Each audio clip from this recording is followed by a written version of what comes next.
What's up, everybody? Another video on the commute.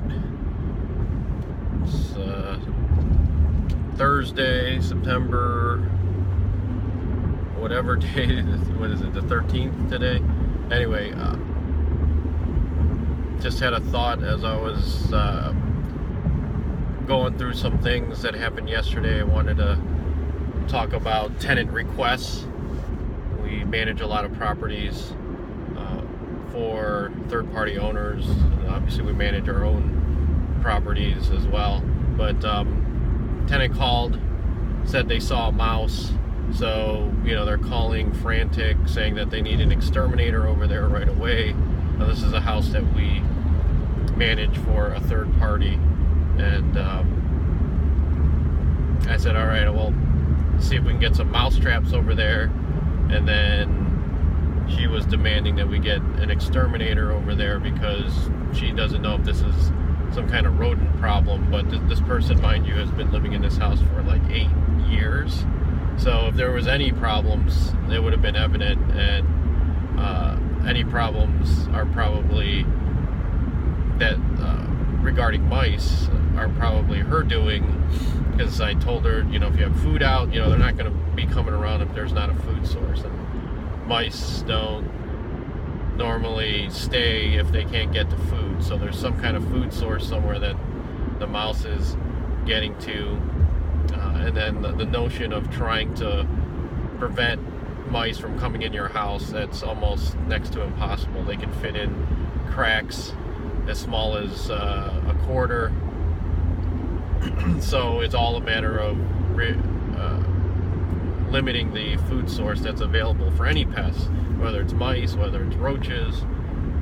Bed bugs are a different story. Those are brought in, and you just need to be vigilant on who's coming into your house for something like that. But anyway, going back to the tenant request, we told her, look, we're gonna, as a courtesy, we're gonna get you some mouse traps, and depending on if you want to keep this tenant or not, or if this has been a good tenant over the years, which this tenant has not been, and they've been really unreasonable and demanding. So, it's really up to them to, you can make them responsible for getting the mouse traps, because they have some responsibility with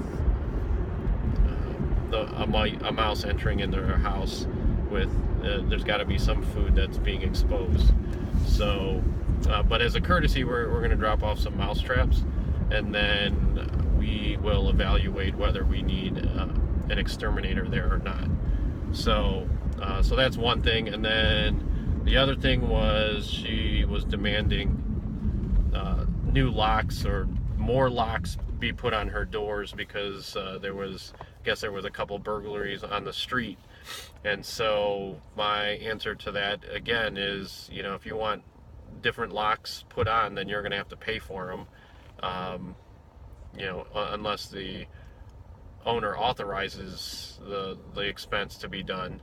And so the point of this story is that, with tenants, there's things that you want to make them happy, but then when they start pushing the envelope and feeling entitled and demanding things, then you ultimately have control over that. Within the law, you have to provide running water, hot water, heat in the wintertime, and that's it.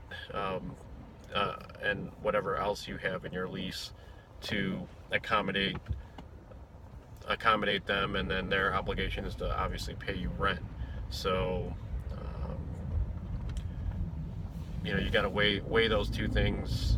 Sometimes you want to keep really good tenants, so yeah, maybe you're going to pay for some extra locks to make them feel safer.